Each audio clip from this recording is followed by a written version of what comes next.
O objetivo desse vídeo é apresentar para vocês a técnica de adição de analito aplicada à espectrofotometria, seja espectrofotometria de absorção molecular ou espectrofotometria de absorção atômica.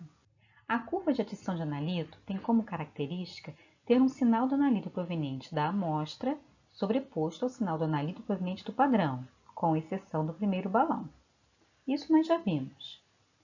Na curva de adição, cada balão que dará conta de cada ponto na curva possui uma quantidade constante de analito proveniente da amostra, mais quantidades crescentes de analito proveniente do padrão. O porquê da matriz afetar o sinal analítico é dependente do tipo de técnica que está sendo empregada para análise. O que a gente tem que ter em mente é que tanto um sinal quanto o outro, ou seja, tanto o sinal do analito proveniente do padrão quanto o sinal do analito proveniente da amostra estão sendo afetados de uma forma não linear, multiplicativa, devido à matriz, ou seja, a interferência de matriz afeta a inclinação da curva. Então, quando a gente compara uma curva analítica e uma curva de adição padrão de um mesmo sistema, onde há interferência de matriz, a gente vai observar inclinações diferentes. O sinal analítico, que no nosso caso é a absorvância, que está no eixo Y, está sendo empurrado para cima em cada ponto, mas de uma maneira não linear por causa da matriz. Diferentemente da curva analítica, aqui você não terá um valor de y para a leitura da amostra para jogar na equação, pois a amostra é o primeiro ponto da curva. Aqui você quer determinar o valor de x para y igual a zero. Esse valor de x é a concentração do analito vindo da amostra que está presente em todos os balões que foram preparados. Eu vou mostrar um exemplo usando o Excel para vocês entenderem direitinho como é que a gente faz isso. É importante a gente ter em mente que a técnica de adição de analito ela é utilizada quando há interferência de matriz. Quando não há interferência de matriz, a gente usa a curva analítica comum. Por quê? Relembrando, tanto o sinal do analito proveniente do padrão quanto o sinal do analito proveniente da amostra estão sendo afetados e são afetados de uma forma não linear, devido à matriz, ou seja, a interferência da matriz sempre afeta a inclinação da curva. Quando não há interferência de matriz, o sinal é simplesmente deslocado linearmente para cima, ou seja, a curva analítica e a curva de adição de analito serão paralelas. Agora eu vou utilizar o Excel para mostrar para vocês como é que a gente identifica a presença ou não de interferência de matriz, como é que a gente faz os cálculos quando a gente usa adição de analito e tudo mais. Todos os dados apresentados aqui foram encontrados em alguma referência e as referências utilizadas estão apresentadas na descrição do vídeo. Aqui nós temos um exemplo hipotético, não é o exemplo real, tá? Onde a gente tem a determinação de cádmio no sangue. Então, aqui a gente fez uma curva analítica usando soluções aquosas, ou seja, curva analítica comum sem a presença da matriz da amostra, e aqui a curva analítica obtida apontando para o zero. Aqui embaixo a gente tem a curva de adição de analito, ou seja, a partir do primeiro balão, a gente colocou uma quantidade constante da solução amostra em cada um desses balões aqui. Por isso, a gente já tem a absorvância a partir do primeiro balão. E aqui a gente tem a curva de adição de analito obtida. Reparem que tanto esse gráfico quanto esse foram construídos colocando no eixo X a concentração do analito. Agora, colocando essas duas curvas no mesmo gráfico, o que eu observo? Eu observo que elas são paralelas. Então, eu chego à conclusão que não houve interferência de matriz no caso deste exemplo. Se eu quiser, então, determinar o teor de cádmio nessa amostra de sangue, basta utilizar a curva analítica. Agora, um outro exemplo genérico, apenas utilizado para fins didáticos, de determinação de cálcio na urina. De novo, aqui eu tenho a curva analítica de cálcio em soluções aquosas, sem a presença da matriz. a curva analítica determinada, apontando para o zero. Aqui embaixo nós temos a curva de adição de analito. Em todos os balões foi colocada uma quantidade fixa da solução amostra, nesse caso é urina, e aqui a partir do balão 2 foram colocadas quantidades crescentes de solução estoque padrão de cálcio. As absorvâncias foram medidas e a curva de adição de analito foi construída.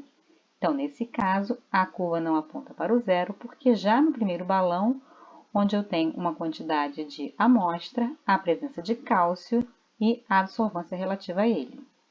Se eu colocar essas duas curvas no mesmo gráfico, o que eu observo? Interferência de matriz. Nesse caso hipotético de determinação de cálcio na urina, eu posso observar que houve interferência da matriz, pois as inclinações da curva analítica e da curva de adição de analito são diferentes. Então, para determinar cálcio nessa amostra de urina, eu preciso sim fazer a técnica de adição de analito. Agora a gente vai tentar trabalhar através de um caso real. Eu peguei esse artigo na literatura, que é a determinação de cádmio em amostras de urina e soro humano por espectrometria de absorção atômica em forno de grafite, usando irídio como modificador permanente. Não vamos discutir a questão do modificador, tá? Apenas os dados da adição de analito. Então, eu tenho as informações importantes que eu extraí do artigo para a gente conseguir fazer os nossos cálculos. Primeiro, as amostras de soro foram diluídas 5 vezes, 1:5, com ácido nítrico 1%, contendo 0,02% de cloreto de tricetilmetilamônio. Tá, para que serve isso? Ele é um surfactante, tá? Ele age como um diluente, ajudando na extração do metal e como um detergente para eliminação, limpeza de resíduos carbonáceos formados dentro do forno de grafite, além de auxiliar a limpeza do capilar do amostrador automático entre as medidas. Então, só uma observação para a gente entender que isso é um exemplo real. O importante daqui para os nossos cálculos é saber que as amostras de soro foram diluídas 1:5. Como? Aqui agora, ó, a calibração foi feita a partir de soluções previamente preparadas contendo 200 microlitros de soro em um volume total de 1000 microlitros. Ou seja, se o meu volume de amostra foi 200 e o volume final foi 1000, a diluição foi de 1:5, foi de 5 vezes, com quantidades crescentes de cádmio. Então, no primeiro recipiente, eu coloquei 0 de adição de analito, nos recipientes seguintes, todos com volume de 1000 microlitros, quantidades crescentes de cádmio, e a faixa de calibração foi de 0,1 a 15 microgramas por litro. As soluções padrão de cádmio foram preparadas a partir de uma solução estoque de 1000 mg por litro, feita por diluição de uma ampola em ácido nítrico. Beleza. Então, aqui a gente tem as informações necessárias para elaborar o nosso exemplo. Então, aqui, primeiramente, a gente vai abordar a questão da adição de analito, fazendo a curva de adição, colocando no eixo X o volume de padrão. Então, eu tenho aqui a concentração da solução estoque de cádmio que foi utilizada para construir uma curva analítica variando entre 0,1 e 15 microgramas por litro de cádmio. É necessário fazer uma diluição prévia dessa solução estoque para uma outra solução que eu chamei de solução mãe, e a partir dessa solução mãe fazer as diluições. Então, o que eu fiz aqui? Eu elaborei, esses dados não estão apresentados no artigo com esse detalhamento, tá? Ele só fala que foi de 0,1 a 15. Então, eu elaborei aqui os valores de concentração. Então, o que nós temos aqui? Cálculo de diluição. Qual é o volume da alíquota da solução de partida que eu preciso pegar para preparar 1000 microlitros de uma solução 0,1 microgramas por litro. Reparem que aqui eu converti a concentração da solução mãe de miligramas por litro para micrograma por litro, para estar na mesma unidade dessa aqui, ok?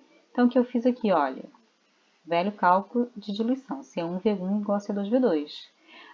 O volume da alíquota que eu preciso pegar da solução mãe é igual a concentração que eu quero chegar, a 10, vezes o volume final da solução, que está com o cifrão antes da coluna e antes da linha, porque é um valor fixo, dividido pela concentração inicial, que também está com cifrão, porque também é um valor fixo. Eu arrasto para baixo para calcular para todos os valores de concentração que eu elaborei.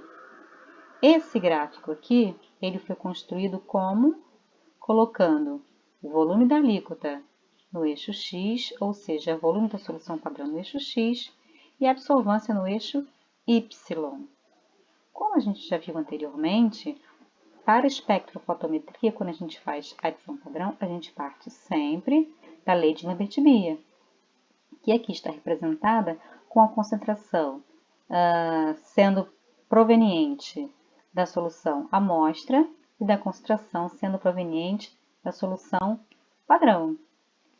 Como a gente já viu na aula anterior, fazendo todo o tratamento aqui, a concentração da amostra é obtida como dividindo o coeficiente linear pelo coeficiente angular da curva obtida, nesse caso 0,0234 dividido por 0,0043, multiplicando pela concentração da solução padrão que foi utilizada para fazer a adição de nanito, dividido pelo volume da amostra, que é o que a gente tem aqui. E como é que a gente faz isso? Vamos lá. Como está calculado? Azul dividido pelo vermelho, concentração do padrão dividido pelo volume da amostra. Então, o volume de alíquota da amostra presente em todos esses balões aqui foi de 200 microlitros, conforme descrito anteriormente. Concentração da solução padrão, usada para fazer as adições, 100 microgramas por litro. Coeficiente, isso vezes coeficiente linear dividido pelo coeficiente angular. Obtive a resposta. 2,72 microgramas por litro. Uma outra maneira de fazer a curva de adição de analito é, ao invés de utilizar o volume no eixo X, usar a concentração, que é o que a gente tem aqui. Ao invés de usar o volume como eixo X, eu utilizei a concentração. Nesse caso, é mais direto ainda. A concentração do analito na amostra nada mais é do que a razão entre os coeficientes linear e angular, que é a extrapolação dessa curva para y igual a zero, extrapolação dessa curva para o eixo x quando y é igual a zero, e multiplicar isso pelo fator de diluição, Vt sobre Vx. Se eu coloquei 200 microlitros da amostra no volume final de 1000, o meu volume final, o meu fator de diluição foi de 5 vezes. Então, eu extrapolei a curva, ou seja, dividi o coeficiente linear pelo coeficiente angular, e depois multipliquei por 5, o que foi o meu fator de diluição. Reparem que dos dois jeitos eu obtenho o mesmo resultado.